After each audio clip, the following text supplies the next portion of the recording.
corruption, scams, inefficiency. When you think of Nigeria's reputation, this is what probably comes to the mind. And you wouldn't be wrong, but you wouldn't be right either. Because that story, that one we are all told, is lazy. It is the easy answer, and it misses the real underlying force that has shaped Nigeria's complicated relationship with the world. What if I told you the root of the problem isn't just a crime or politics? What if it is actually a paradox? One born from immense potential. To understand what's really going on, we need to look at the three invisible forces, starting with a decision made over 50 years ago.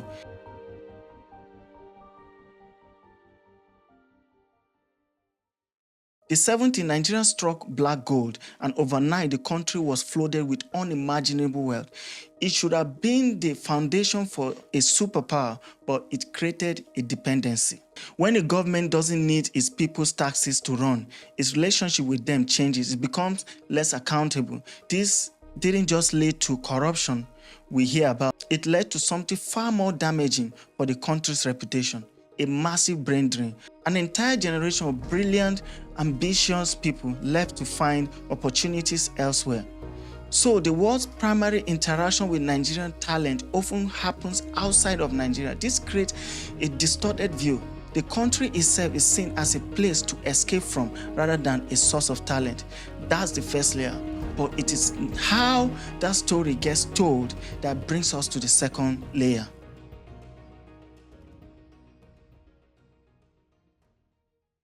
Every country has good and bad stories, but not every country has a story told by a global media machine that thrives on a simple formula: if it bleeds, it leads. For decades, the international narrative about Nigeria has been disproportionately focused on the dramatic and the dysfunctional. It is not a conspiracy, it is just how the news business works. A successful tech company in Yaba doesn't get the same clicks as a crisis in the north. And here is the deep paradox. Nigeria is a cultural behemoth. This is the home of the second largest film industry on the planet. It is the engine room of Afrobeat, a genre dominating global music chart. This cultural power projects an image of vibrancy, creativity, and cool, but it often fails to override the decades of negative news programming. The world can dance to Burna Boy but still associate the country's name with a problem, which brings us to the final, most important force.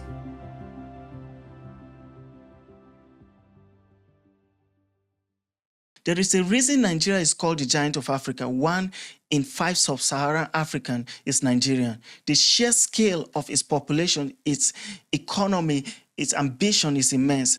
And this is the secret no one talks about. The world is often uncomfortable with things that are big, complex, and can't be easily categorized. Nigeria is not a simple, quiet success story like Botswana, nor is it a story of tragic failure like others. It is everything at once. It is a mega city of incredible innovation right next to profound challenges. It is boundless optimism in the face of systemic frustration. It is loud, it is energetic, and it is unapologetically itself. This refusal to fit into a neat box, a developing nation, an emerging market, a cultural powerhouse, creates a kind of cognitive dissonance for the outside world. And that discomfort is often misinterpreted as a flaw. So the real reason for Nigeria's complicated reputation is the friction. It's the friction between a history of mismanaged wealth and a diaspora of incredible talent. The friction between a global media that loves simple problems and a culture that is infinitely complex.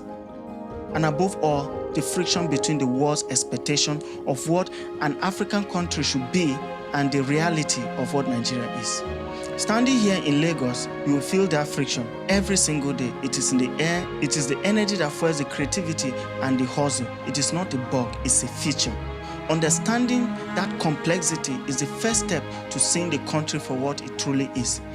If you are someone who believes in looking past the easy headlines to understand the complex truth, consider subscribing. We need more nuanced conversation, not less. Thanks for watching. See you in the next one.